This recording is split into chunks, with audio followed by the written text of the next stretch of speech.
What's up, everyone? Welcome to the F6P NFL DFS kickoff show live on Fantasy Six Pack's YouTube channel. Each week, we will be going live at this time, leading right into the Thursday night game, giving you our favorite median value plays for DFS for that week. I am your host, Keith Flemming. I am normally joined by my good buddy, Joe the Brain Matz, but he'll join me in a bit. He is doing God's work right now as he is a middle school teacher and he has parent teacher conferences. That is why you can see Nico is kind of filling in our puppy to help me out. Before we get into the show tonight, just want to let you know that you can become an all access member at Fantasy Six Pack. And in doing so, you get all the great tools, rankings, access to Discord, etc. You can use the promo code F6P NFL and get 10% off. We want to also be sure to check out all the great work on fantasy6pack.net. That includes 2 articles from me each week. My value picks article, which is out now for this week, and also have a stack article that will be out sometime tomorrow. Last week, my value plays article was very successful. I'll get into some of those plays that were also included in our show last week. And then the stack article last week included Justin Herbert with Keenan Allen. They scored the most points in DFS last week, so that's good. I do want to recap before we get into this week's play. We had a great week. Me and Joe have been doing this now for 3 years together. This is our first year at Fantasy Six Pack, but we have kind of found a successful formula. We don't give expensive plays. I feel like that people can figure out who they want to, play that's in the 7,000 and above range. But last week we gave 18 plays. We give 2 plays each at quarterback, running back, receiver, tight end, and flex. Again, last week they were all under 6,500. Normally our goal is all of them to be under 7K. We had 18 plays because we shared 2. 10 of them, 10 of the 18 ended the day with that fire symbol that we all want on DK by their names. Some of my plays that hit: Zach Moss, he was only 4,700, scored 20.7 points. He was running back 11. Deebo Samuel, I gave you at 5,600, ended up being wide receiver number 14. Puka, who I went back to the well, glad that I did, 33.1 points. He was wide receiver 2 at 4,900. Me and Joe shared, again, 2 picks last week. Historically, just for y'all to know, when me and Joe share a pick, we've had a lot of success over the last 3 years. That continued this year. The 2 picks that we shared were Jared Goff, 26.92 points. He was the 4th most points at QB.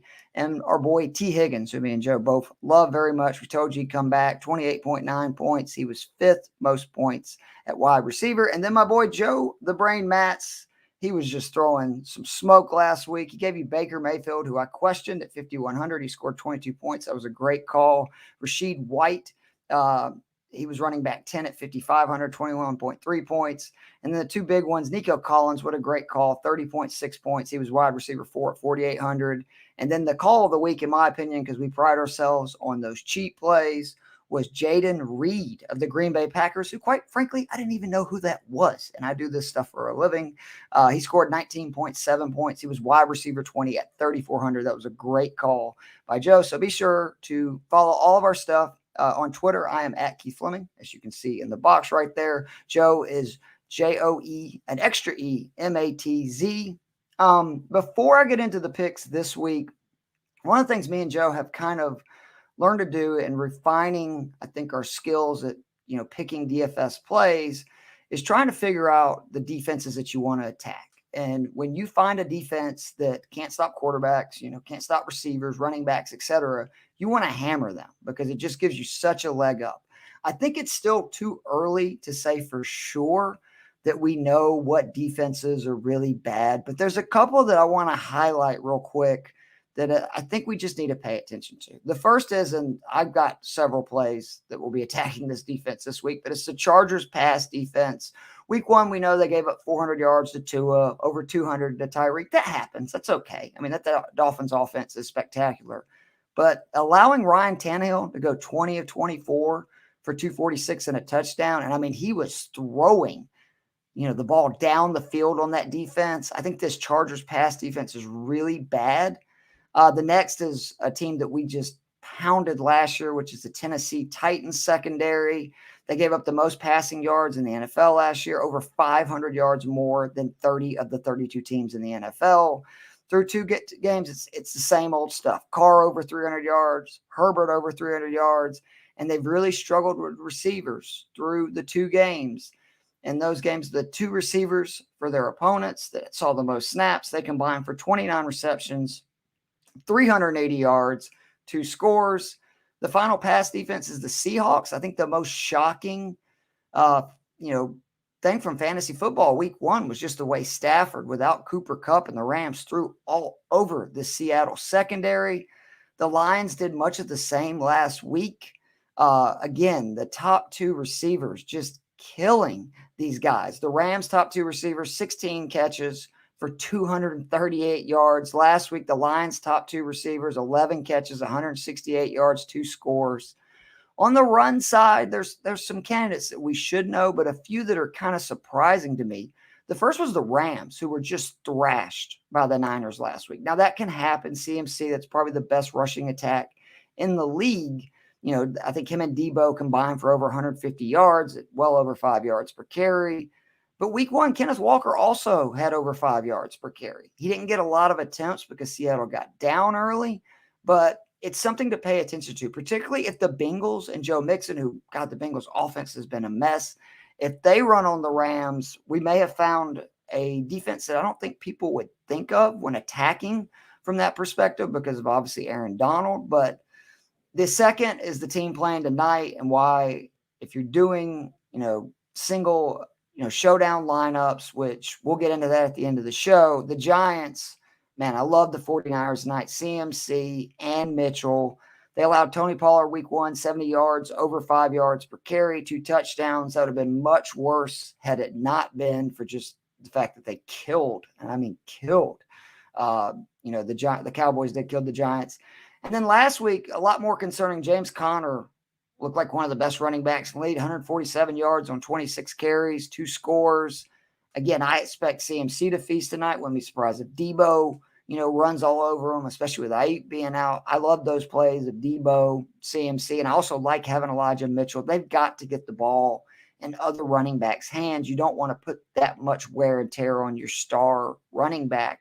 And the final defense is the Bengals, who week 1, the Browns, and again, RIP to Nick Chubb. That was an awful injury, but they had over 200 yards on 40 carries. Again, that's a good rushing team. Nick Chubb's one of the best running backs in the league. But week 2, the Ravens ran all over them, 178 yards on 38 carries. Most importantly, Gus Edwards and Justice Hill, 103 yards on 21 carries. Why that is significant? Week 1, they combined for 41 yards on 16 carries. And that was against the Texans, a team that just let Zach Moss run all over them. Not including Richardson, the Colts had 123 yards rushing and over 6 yards per carry. All right, let's get into the DK plays. Before we do, though, there is potential bad weather for the Northeast games. The games affected will be, if this happens, the Pats versus Jets, Commanders versus Bills, Colts versus Ravens. They're calling for significant rainfall, winds of 30 to 45 miles an hour. Right now, it still kind of is iffy if that's going to pass through before Sunday.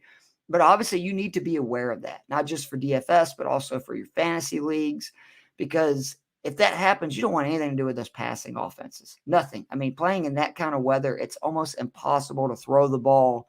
And it's also an advantage to people in DFS. Obviously, you'd want to use running backs in those games and the defenses where you can find real value, because a defense that may not have the best matchup, if a team can't really throw on them, i.e. like Washington versus Buffalo or even the Jets versus the Pats, you could get some real value there. But let's get right into the plays. And what we're going to do this week is Joe will catch up with me as he gets here. I promise you, you will get all of Joe the Brain Matz's picks. But let's start with the QBs. For me, it's Kirk Cousins. Not really that surprising. I talked about the Chargers D just a second ago and how they cannot stop the pass, literally. The Vikings are currently 6th in passing plays of 25 plus yards. When you have, Jordan Addison and Justin Jefferson, that's not that surprising. The Chargers have given up the most plays of 25 yards or more in the NFL through 2 weeks. And week 1 on this show, I mentioned how Kirk Cousins is just a beast indoors, particularly at home. He scored 21 points per game indoors last year, only averaged 15 outdoors. He had scored 22 points or more in 7 of 12 indoor games in 2022. And then what did he do in week 1? He went out and he scored 22.5 points versus, honestly, a better defense in the Tampa Bay Bucs. So I am all over Kirk Cousins this week in that spot. The value is somebody that I have to, quite frankly, eat some crow on. I'm not crazy about it. I called this man a bust. Allen, who, if you're not following him, he will be on at the end of the show. He is one of the best cappers and gambling analysts I've ever met. And I'm not just saying that because he's my friend. I've known him for 4 years. He's been at over 60% in his gambling picks. Every year I've known him. Last year, he did the MyBookie Super Contest, and with 11,000 entries, he finished in the top 50. He said this guy's going to be good. I didn't see it. Right now, this quarterback has more passing yards than Josh Allen and Patrick Mahomes and a higher completion percentage than Joe Burrow and Trevor Lawrence. That man is C.J. Stroud, 5,700 at Jacksonville. Obviously, there is a little bit of a question on whether or not he'll play. He has a questionable tag, but it's very similar to what he dealt with last week. I fully expect him to play. And man, he is playing really well. He's on a bad team, which if you follow my work, you know that I think it's very important to have QBs on bad teams, especially in those, looking for value QB plays, because they're going to be down and throwing a lot. And garbage points count just as much as regular fantasy points. The Texans, they can't run the ball. We know that right now. I think they are missing all 5 of the offensive linemen that they had planned to be their starters this year. So that's meant C.J. Stroud is chucking it, and I mean chucking it a lot. 45.5 pass attempts per game. He currently has the most completions in the NFL of 10 yards or more with 18, and is just having a great season. I think he's a real value. I'm going to talk about Nico Collins in a little bit, who I think it's great to stack. But I'm happy to see my boy, Matz. How is the parent-teacher conferences going, my friend? Oh, it's busy. Oh, man. So, yeah, I'm long-term subbing a Spanish class, and I teach 6th, 7th, and 8th grade. So sometimes I've had 3 parent-teacher conferences at the same time in different parts of the school, so it's hectic. I am sorry to hear that, but I appreciate you fitting it in. I'm sorry that your schedule was so tangled. I was bragging on your picks last week. They were phenomenal. They were so good, you didn't even remember how many good picks you had, including the read for the Packers is just it's Taylor Joe. Like, it's a guy that I hardly had heard of. He was 3,400. He scored 20 points. It was a great job. I don't know if you heard both of mine, but I just started with my QBs. I went with Kirk Cousins. We've talked about it at home, a lot like Jared Goff. He's a beast. Yeah. The Chargers' passing defense is atrocious. And then I had to eat a little crow with my value play because the guy that I dubbed a bust, C.J. Stroud, looks like the best young QB in the league. And I think Jacksonville's going to get right. I don't think that Texans D is for real. And I think, again, the Texans are going to be down. They can't run. I love Stroud at his price this week. Who are your QBs this week, Joe? I'm going back to the well. Give me Jared Goff against your Falcons. Good play. I mean, it's like we said, he's indoors, he's at home. The home road splits last year. This is not on DK, so it's not even counting the 300-yard bonuses you get. Scored 9.8 points more at home than on the road. And this year, 14 points week 1 on DK, 26.9 last week at home. I'm going to hit 6,500. I'm going to keep riding it. And then I'm with you on Stroud. The number 109 dropbacks over the 2 weeks. That's the highest in the NFL. And the Jags, let's see, 29th so far this year against QBs, 25th last year, and 28th in pressure rate, which is important because And the that was Texans have without no. Mahomes going crazy last week, honestly. Yeah. Like, they're kind of lucky that it's not Pretty worse. regular old Right. game for Mahomes. And yeah, so and the pressure rate's huge for me too, because outside of Josh Allen, there's not really anybody coming after you. And that offensive line is a mess for the Texans. So the fact that Stroud might actually have time, I feel even better. So yeah, with you on Stroud. I want to just add on to what you were talking about the Falcons play, because as a Falcons fan, I am bitter, right? It's great as Bijan has been. I keep telling people we fucked it up. Jalen Carter was the right pick. If Jalen Carter, if you'd picked one pick later and Jalen Carter was gone, I'd be like, you know what? They might have been right to take a running back in the top 10. Like, great job. Agree. But so I looked into this, okay? The Falcons are currently 17th in pressure rate, despite playing Jordan Love and Bryce Young. Only 4 teams have less sacks than the Atlanta Falcons right now. 24 teams have more. The Falcons have given up the 10th most yards per rush so far this year. And to me, the most important thing is the Falcons have given up the 4th most passing touchdowns in the league, despite the 3rd least yards. It's not that we're good against the pass, as we play 2 teams that are struggling passing the ball. And I am very concerned. I know St. Brown is banged up, but it looks like he's going to play. I expect this to be a shootout, and I absolutely love the golf play. If it wasn't, I'm so high on Cousins this year, and he really hasn't had a big game yet. That's why I think that he's kind of due this. He's put up great numbers, but he hasn't had that big fantasy game. Price-wise, I don't think it would work out, but you should get as many Vikings-Chargers players as possible. Completely agree. All right, let's go right into the running backs. And just let me know when you get close to running out of time. I'll let you shoot through the rest of yours, okay? I'm going back to the well with Breece Hall. I know people were probably disappointed last week. I was too. I personally think the Jets did the right thing. That game got out of hand. You've got a young, talented running back who is returning from a very serious injury. Why run him? Like, why risk it? So that's why he didn't get carries. But the Pats were just gashed by Raheem Mostert. So you can run on this defense. He's seeing a 9% target rate this season, which is higher than he was seeing last year in the pass game. That's good. He's avoiding tackles on 35% of his rushing attempts. I know it hadn't been a ton of rushing attempts, but that's a good number. An absurd 9.7 yards per carry. He's still averaging over 8 yards per touch in his last 6 games, 5 of them with Zach Wilson. And I just can't believe he won't be more involved in a game that I think will be close.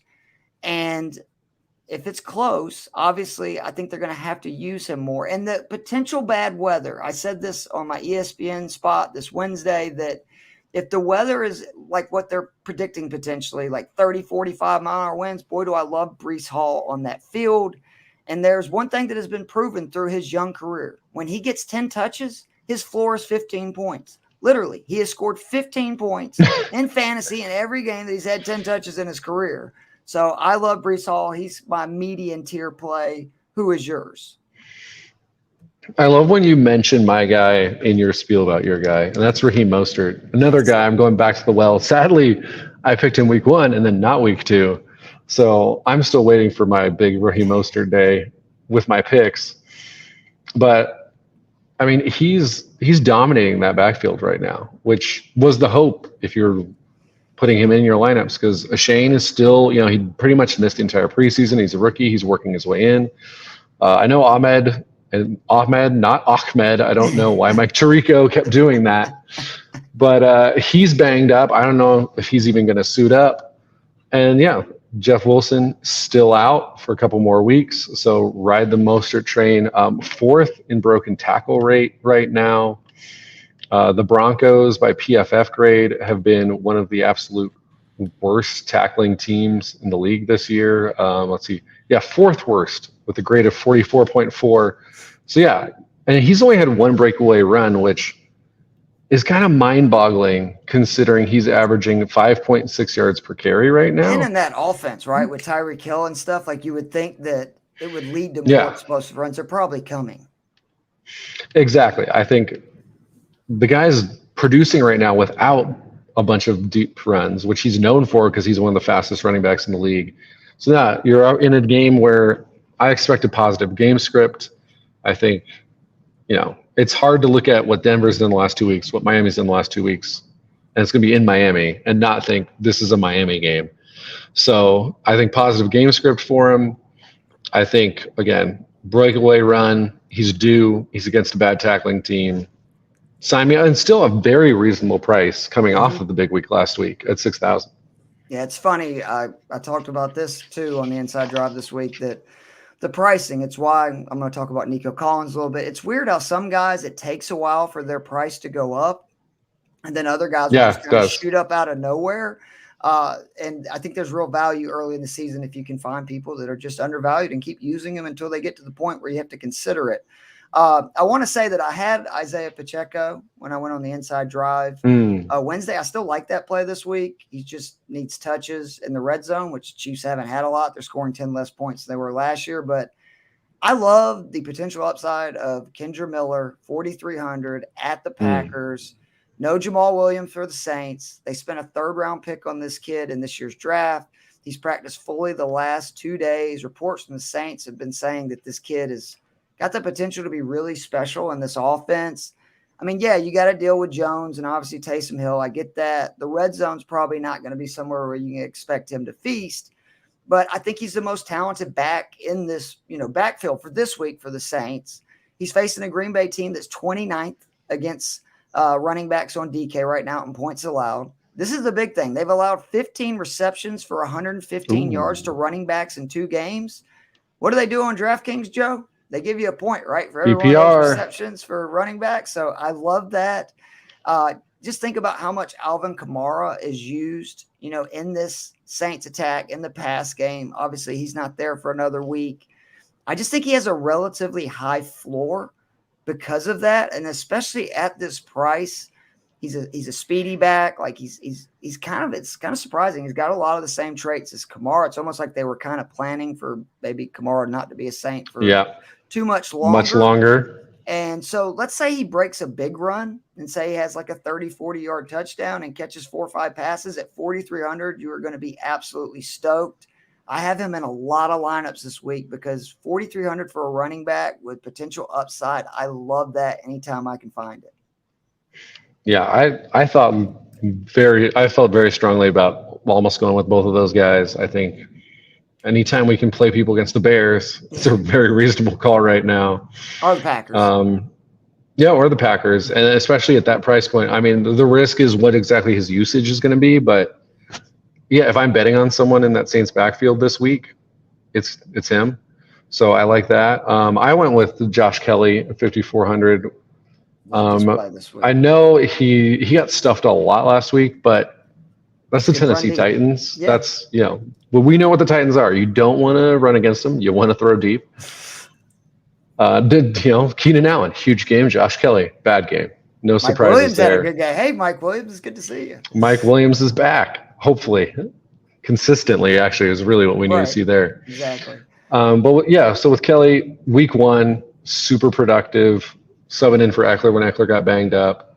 I think that's more what I expect from this team. I think Kellen Moore has kind of thrown some life into that run game. I think they're more committed to running the ball.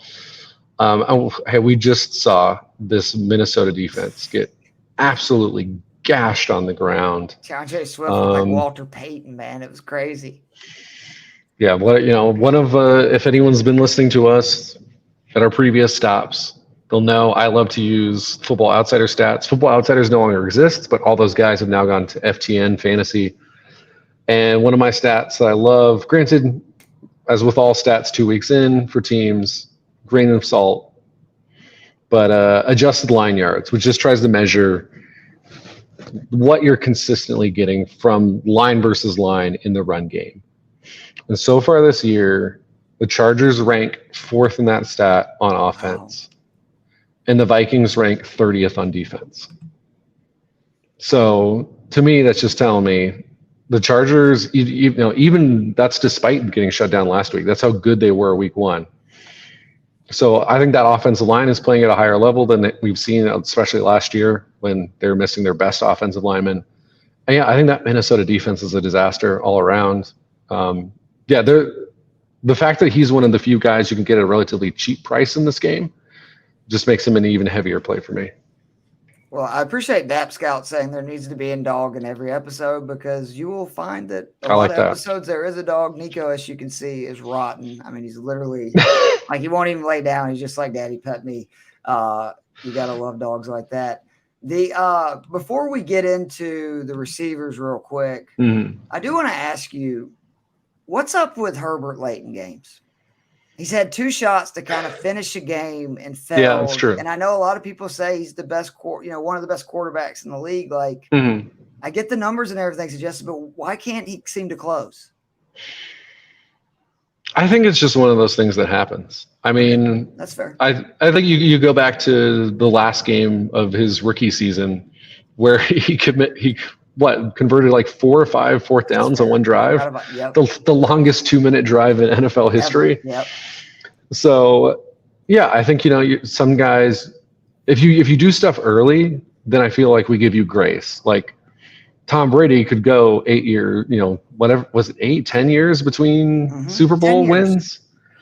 Yeah, and, hey, couldn't close against the Giants. Well, I guess they did technically take the lead in both those games. But then Eli took it back. Yeah. And you go, why can't Brady win another one? That you rarely heard that, because he'd won 3. Whereas Peyton Manning, the other guy, where if you look at all of the fourth quarter drive stats, it's like Peyton Manning and Tom Brady are at the top of both. But it was always Peyton can't close. And then Bob Sanders is healthy 1 year and he has a good defense. He wins the Super Bowl and that goes away. So I think Herbert's awesome. Are you going to put him? Awesome. I was just curious. Yeah, you're not going to put him into the Mahomes, or even I'd say like the Allen, Burrow. Hopefully, when he's healthy, tier until he starts closing those games more often. But I think he's the top 5 or 6 quarterback for sure. I'm a little disappointed. I thought you were going to take a shot at Josh Staley.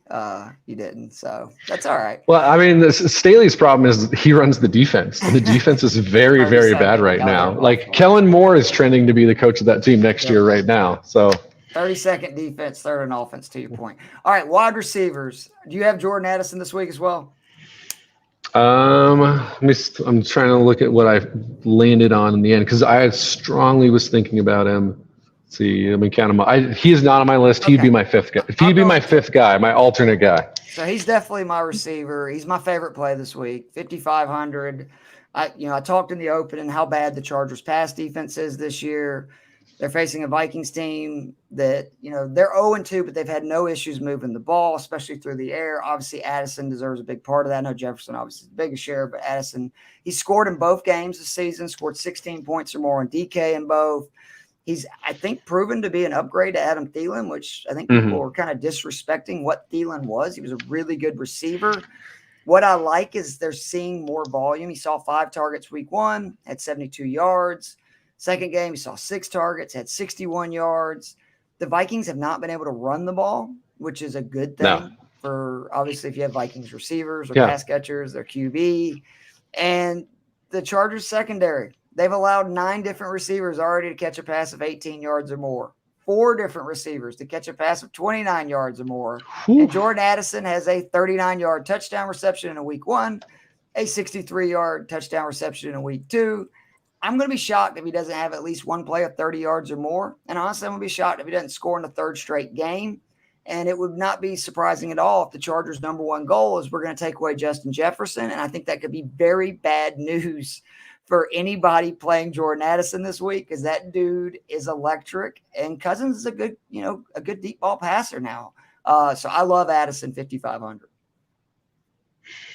Yeah, I think at least one of those guys is guaranteed to go off. And it's a very reasonable chance. Get him, he's so expensive. Yeah, it's a very reasonable chance that both will go off, because, I think this is an absolute shootout. Someone's scoring 30 points, whoever wins. Maybe both teams anyway. Right. So I love that play. The aforementioned Mike Williams is my guy.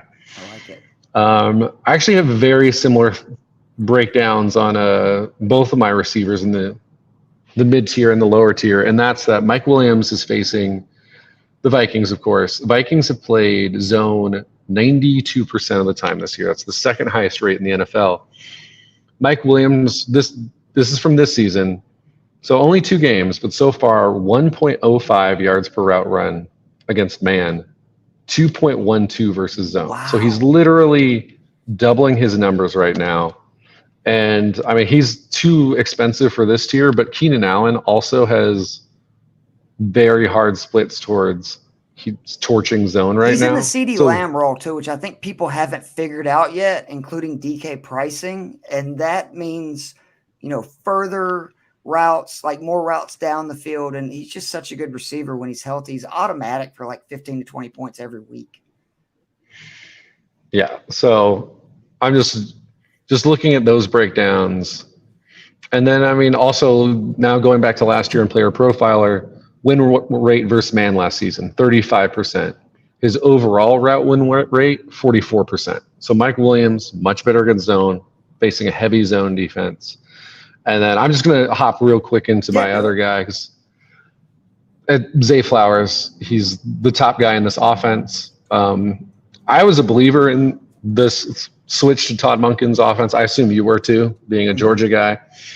I think, the idea that Lamar couldn't do this didn't really make sense to me. He ran similar-esque offense in college and won the Heisman.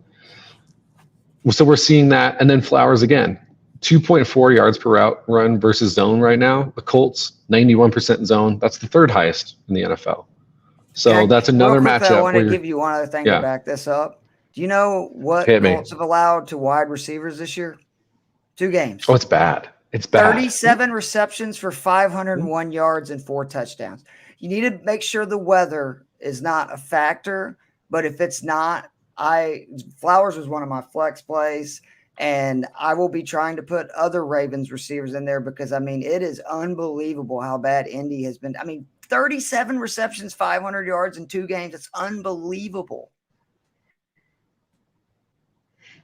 Yeah, and that's also, I mean, I guess the Jags kind of had to know one losing that game for a weird portion of it, but it's good than the Texans, who, as high as we are on speed, it's still, that was a rookie QB behind the worst offensive line in football right now, and you're giving up a ton of points. So yeah, this is a bad Lamar defense. Looked great last week too. The best I've Zay ever Flowers, seen look. Action, and yeah, the immediate connection. All hats off to the other up on it, but definitely Uh-oh, Joe, you're freezing up. You there? Uh-oh. I'm still here. Can you hear me? Yes. Oh no. I think we're good now. Okay, good. I got about 10 more minutes in me. So yeah, let's go. Hit me up. Let's hear your tight ends. Tight end. Screw it. I'm rolling the dice one last time. Kyle Pitts. Yes. Let's go. I love it. Listen, I know he did absolutely nothing last week, but Jonnu Smith did stuff, which to me, you could look at that in a negative light, in that, what the hell? Why is Jonnu Smith the one getting the ball? I was swearing at TV a lot, Joe. But, at the same time, that means, the tight end, the passing game haven't completely disappeared from this offense yet. And, yeah, I just think Detroit has been really bad against tight ends this year, last year. So this is kind of my last hurrah here. I think this is the tight end game to me. Just load up on these 2 tight ends, because I think there's going to be a lot of points, and I think both those guys are going to be involved. So I might even do that. I might do the Laporta Pitts tight end flex just to save myself some money, because I kind of believe in it. And then this is kind of just an opportunity thing with my lower tier guy, Adam Troutman. I love He's, it. He running like disappointed me last week, but I love it. I still like it. Like Miami against tight ends so far, again, it's only 2 games, 20.5 on DK this year, 128 yards, 2 touchdowns, and then another defense that wasn't very good against tight ends last year. I mean, last year, 15.2 points on DK, that ranked 30th. That was only worse than the 2 teams we always had in our tight ends opposing lineups, which was the Cardinals and Seahawks. Yep. I don't really think that's going to change because, the Vic Fangio defense is very much like, let's take away the big play. So they're going to be trying to make sure Marvin Mims isn't getting behind them the way he was last week against Washington. And that's going to leave some stuff open for Troutman. And he's $3K. So he's costing you basically He's nothing. 2,900. Isn't he under 3K? I thought it was 3K. I don't have it in front of me right now. I think he's actually 2,900, so it's even more of a value. Well, yeah, even better. Flex real quick. I'm with you, Nico Collins. Based on what we've seen, his lows this year are 6 catches, low of 80 yards, low of 9 targets. Again, it's only 2 weeks, but the game script isn't going to suddenly become pro running. It's Houston. They're not going to be winning a lot of games. I definitely don't think they're going to be winning this week. The offensive line, as much as we love Dameon Pierce, they can't run the ball right now behind that line. He's going to continue to see about 10 targets a game. He looks like he's just legitimately good at football, and he's still priced under 5,500. Like, to me, Flowers and Collins is just every week until they top 6,000 or until we turn out to be wrong and they've had like 2 or 3 bad weeks in a row. Just keep playing them. Receiver, Joe. I 100% agree. He's only 600 more than what he was 2 weeks ago, and he has 13 receptions for 226 yards and a score. And to your point, why would you not want a guy who's getting a 25% target share on a team throwing it 45.5 times per game? Like, it's a slam dunk. I love that play. And then I'm kind of throwing a dart at the board here. Josh Downs, 3,500 for the Colts. At Baltimore. I just think, again, this is a situation where they're going to have to pass because Baltimore, I fully expect, as we discussed, to light them up.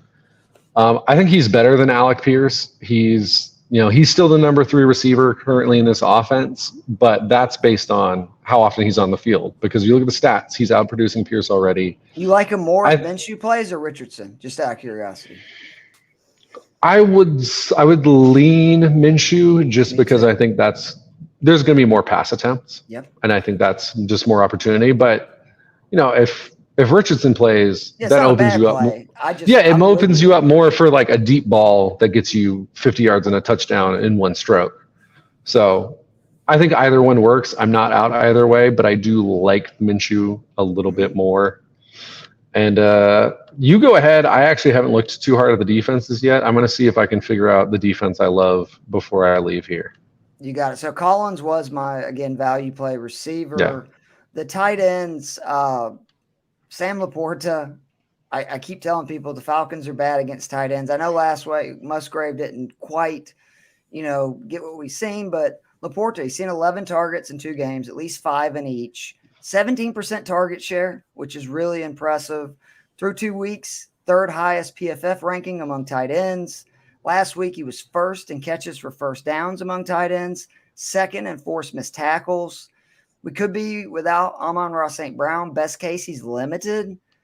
It looks like no David Montgomery. Now Reynolds is showing up as, on the injury report. And again, the Falcons didn't allow a touchdown last week, but they had given one up in 5 straight games. They've still allowed, in their last 7 games, 7 touchdown receptions to tight ends. My value one is Dalton Kincaid, 3,400 at Washington. Again, this is the potential bad weather game. You need to be sure to monitor that. But if he plays at near 80% snap share through 2 games, him and Knox, who I don't hate either play, but they're averaging very similar points per game on DK. Kincaid has 9 receptions on 10 targets, Knox 6 on 9. But the main reasons I like Kincaid over Knox is, one, Kincaid is much more capable of making explosive plays. He's averaging over 2.5 yards more per reception. And the most encouraging thing to me is the fact that he's seen almost the same amount of red zone targets as Dawson Knox through 2 games. So Knox has seen 3, Kincaid's seen 2. And Kincaid is on the field a lot of times with Knox in a receiving role. And Washington's got a good defense to where I think it's going to be like Buffalo's throwing. They're going to have to look for other options than just Gabe Davis and Stephon Diggs to continuously move the ball, which I have questions whether or not Josh Allen is capable of doing that. He seems to zone in too much on those guys sometimes. But I think if they, play smart, Kincaid could, and he's going to have a monster game one of these weeks. Like, he's just too talented. He's getting too many targets, and he's basically a wide receiver at a tight end So I love that. Real quickly, my I, flex. I love you picking, what is that, the last 2 weeks that you've picked 3 rookie tight ends, and it's not even crazy, because normally I'm like slow play tight end. These guys take a while. I mean, Laporta is just good already. I picked him up in leagues just to be my backup tight end, because I'm like, if Waller gets hurt, I'm still gonna feel okay about tight end, which is awesome. So yeah, I love those picks. Let me see if you co-sign this real quick. My expensive flex, Travis Kelce, 7,200. Normally don't give players in this range on this show, but he's 400 less than he was last week, up to 800 to 900 to what his average price was last season, playing a terrible Bears defense, where I expect the Chiefs to use this as an opportunity to get right. They're averaging 19 points per game. Their offense has looked really shaky for 2 weeks. And in their first 2 games, this defense allowed Luke Musgrave, a rookie, 3 catches on 4 targets, 50 yards. Last week, Cade Otton, 6 catches on 6 targets for 41 yards. Kelce is way better than either one of those guys. And Kelce still saw 9 targets, and in a sloppy game scored 12.6 points. It literally could be next week that Kelce's $8,000. I just think he's such a value this week, and the Chiefs need, I'm telling you, they need to beat the brakes off the Bears. I expect this offense to score 30-plus points. If that happens, it's hard to believe Kelce's not going to score 20-plus points, and at 7,200, that's a discount. No, I love it. This is, I mean, we've seen the occasional relative dry spell for Kansas City's offense where they're still scoring 20 points per game, and then eventually the explosion comes. I mean, if it's going to happen eventually, why wouldn't it happen against Chicago, whose defensive coordinator just resigned? Which, I mean, I guess you could argue is good because the defense has been terrible. I don't know what Justin Fields said the other day. I don't know if anything's good going on in Chicago right now.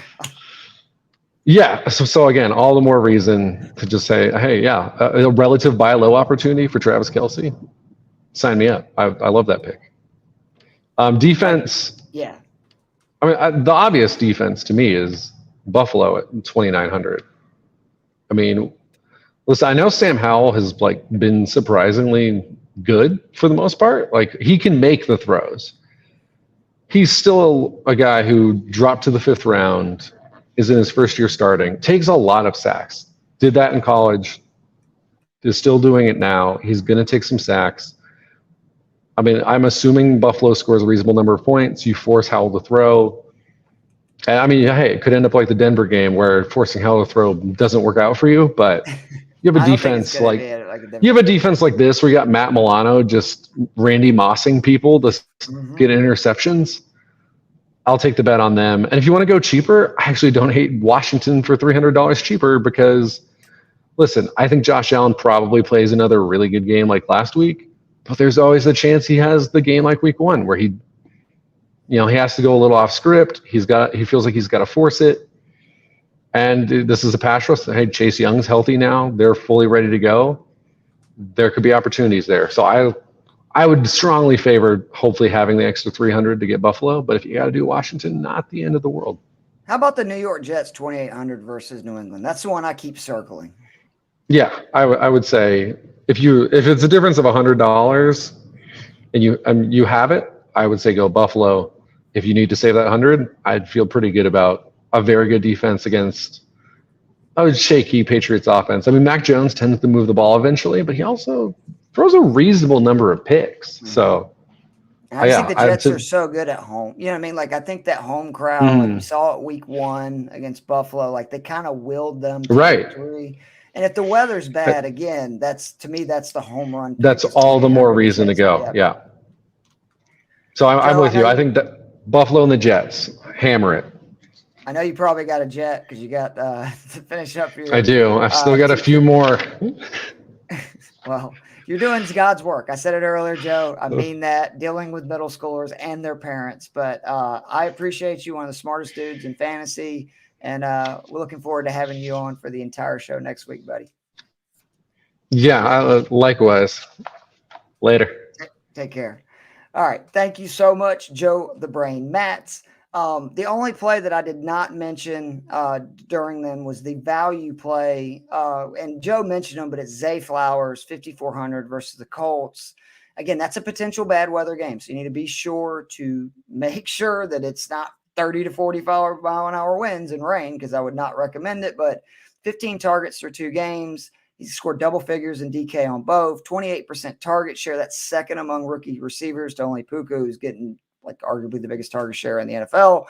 He's on pace for 111 receptions, which would be a Ravens record, and 1,190 yards, which would be third all time for any pass catcher in Ravens franchise history.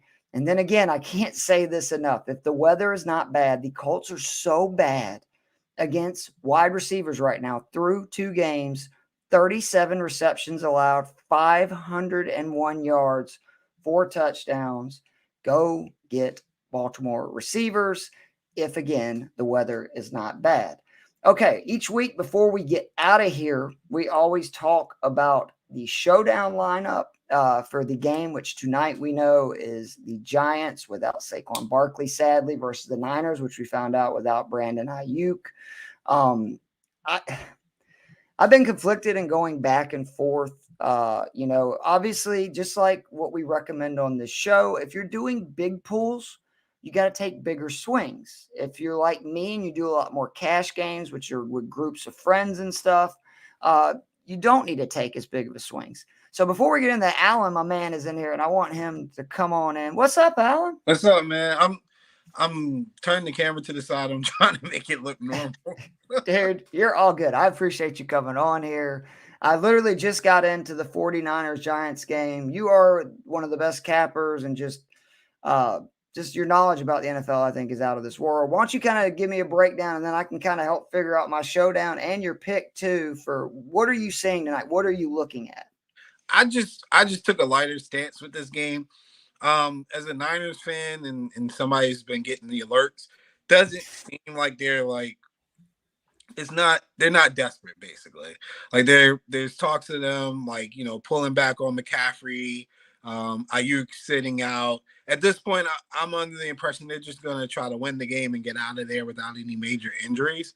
Whereas the Giants are a little bit more desperate, which leads me to think, from a gambling standpoint, when you have situations like this, 10.5 is a lot for a team that's just looking just not to have any major injuries. I would lean more to taking the dog here, even though it's not a very traditional aspect on Thursday night games. But I mean, there's the only team more desperate than the Giants right now, probably the Bengals.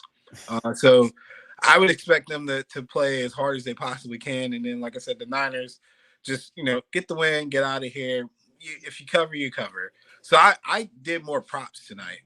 Well, give me some of them. Let's hear it. So I went with the idea that Ayuk is out. So I'm going to put more emphasis on George Kittle at receptions, though. And sorry if I'm messing up. The air just came on. But you're good. I'm thinking Kittle over 4.5 receptions. And then I took Debo, but his rushing stats, I think it was at 17.5 I saw. But I have an alternate prop of him over 25 yards. And the reason for that is I'm thinking that offensively we look a little bit more like we did when Purdy first took over. They're going to try to run the ball more, get more creative with using Debo in those formations that make him a playmaker. Put him in the backfield, handing the ball off.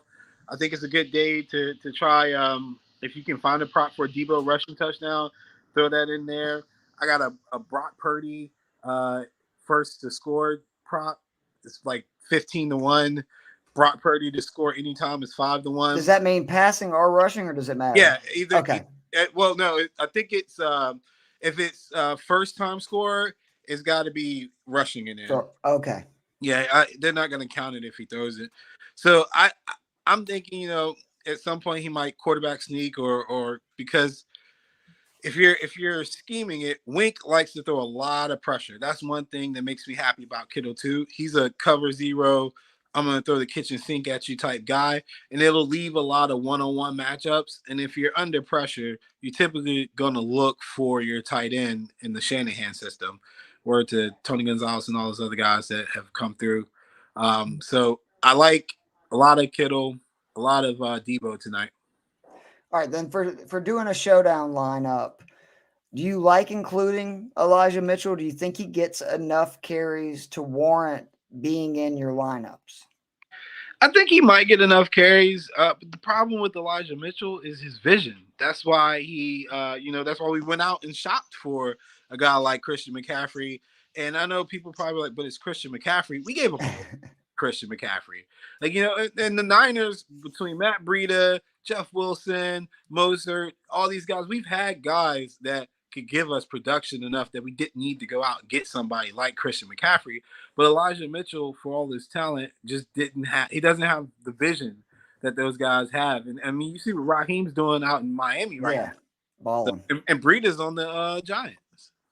So the other guy, I don't know if you know anything about this or not, but there's been reports, Eric Gray, the running back for the Giants, he's 1,400 if he is not your captain this week on DK for the Showdown. There's reports he could pick up first snaps on offense versus San Francisco with Saquon out.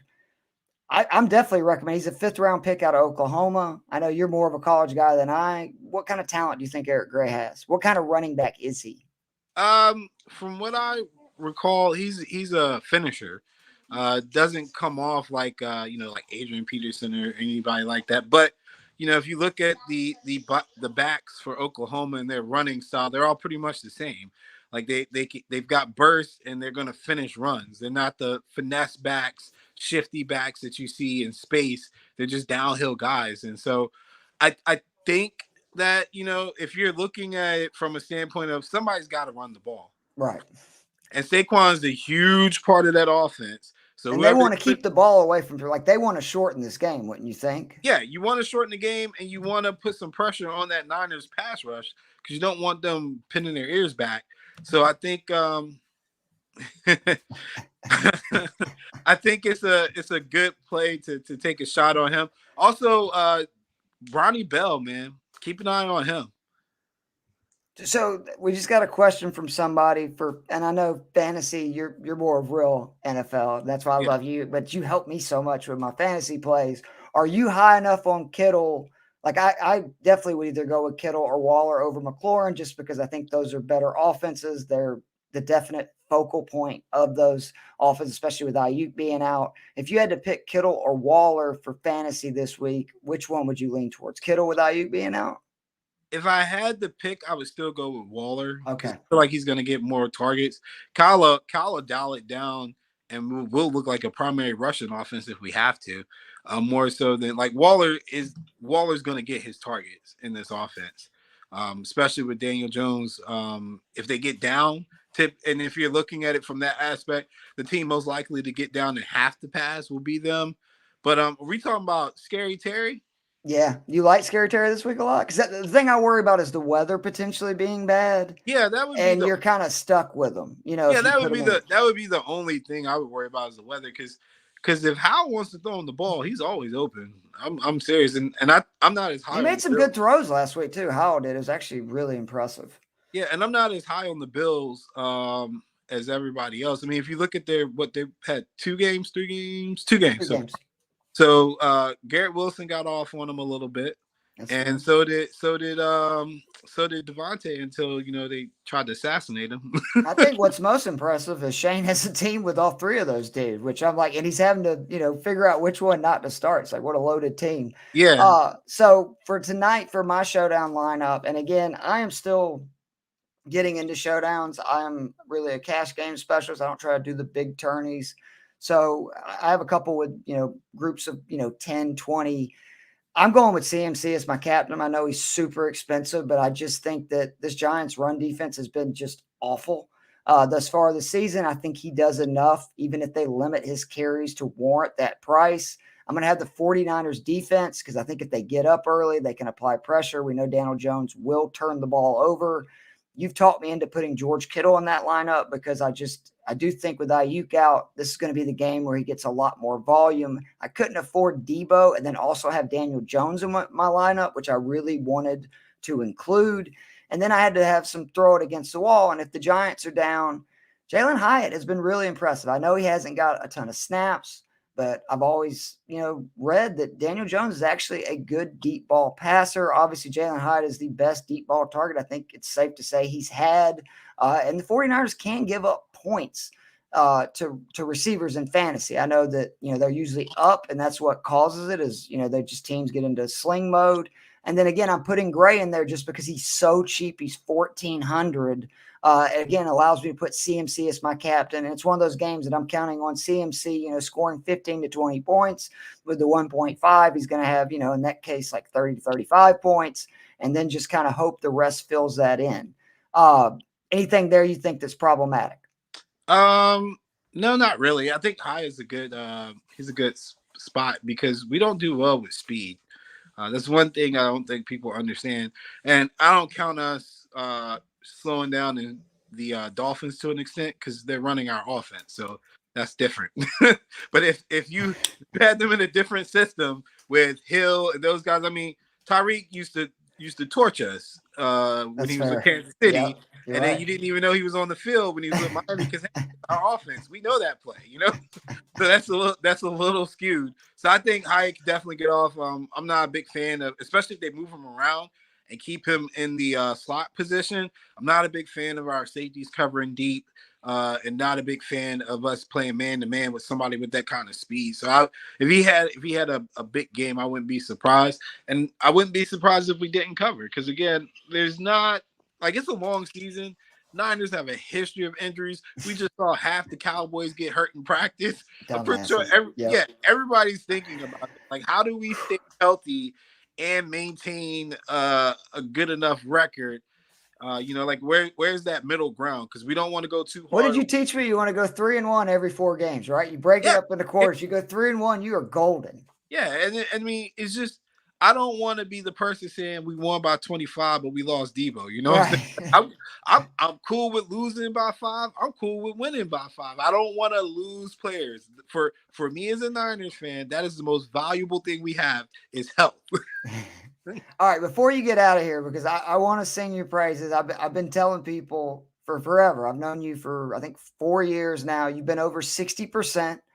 Every single year. I was bragging at the beginning of the show that in the MyBookie contest, you beat like 10,900 people or something ridiculous. You're 8-2 so far in your 2 super contests. Why don't you real quickly give us like 1 or 2 games you're really looking at that you like the most for this week?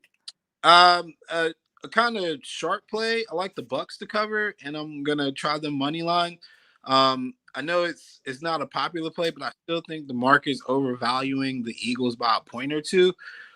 Praying after watching the Bucks on all 22s that Baker Mayfield doesn't throw the ball to the other team a bunch of times. But I think their rushing defense and how they play Justin Fields and kept him contained from getting loose as a runner will help them a lot. And I watched the Eagles game today, and I know it's only 2 games, and people keep saying just wait. There were some signs to me that just don't point towards them being as explosive of an offense right now. Regression is going to happen, I think, with Hurts, with his passing. His passing numbers were insane last year.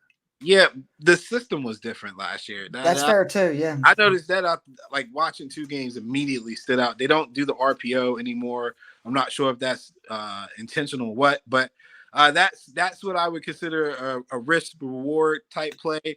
My best bet this week is probably the Titans to cover the 3.5, and I think it might have went back down to 3, but if you can get 3.5 with the Titans right now against the Browns, I really, really like that number for them. Like, they're just going to be the type of scrappy team that's going to hang around. If they can win, they will, but if not, they're going to keep it as close as possible. Deshaun Watson looks washed. And that's the only way you can score on the Titans is you got to throw it. You have to. They have the best run defense in the league again, it looks like. Yeah, and I have no problem fading Deshaun Watson. I did it last week, actually. One with the Steelers. Just because a bitch, right? Watson to give him at least 2, and he actually gave 2 touchdowns, so I appreciate it.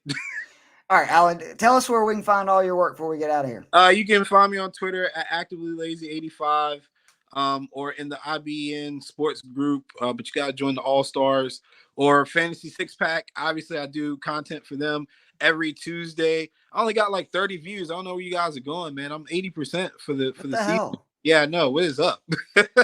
I'm telling you, people, 4 years, 60%. This guy knows football. He's the best capper I've ever known personally. And from the Yeah, you got to idiots that get I out. see out there that have huge followings, you're way smarter than those guys. So I'm going to keep singing your praises. If you're cool, I'm going to keep bringing you on at the end of the show because, I mean, not only are we friends, but I love hearing your insight on the game upcoming, and I appreciate you as always. Again, sorry that Joe had to get out of here, but he's doing God's work, having parent-teacher conferences with middle school's parents right now. Yeah, he came on for about 25 minutes, but me and Joe will be back next week, as well as Alan. Be sure to check out the DFS Den show tomorrow, which is our other DFS show with Chris, Detroit Beastie, and Dave Eddy. I mean, all the DFS content you can think of. And be sure to check out the Sunday morning show, which you go on usually around like 10:30, right, Alan? Yeah, and then I work this Sunday, so I'm going to try to get on if I can. If not, whatever I can't get to you guys on Sunday, just check my Twitter. I am being more active on that. I posted my same game parlay tonight as well. So if you want to tail it. But again, if you see me doing a $10 bet, it's literally for fun. I don't bet $10. And again, the picks to follow are his 5 official. I mean, I don't know anybody wouldn't be happy with 60% right now. He's at 80%. So, Alan, great work. Everybody, good luck tonight, and we'll see you soon.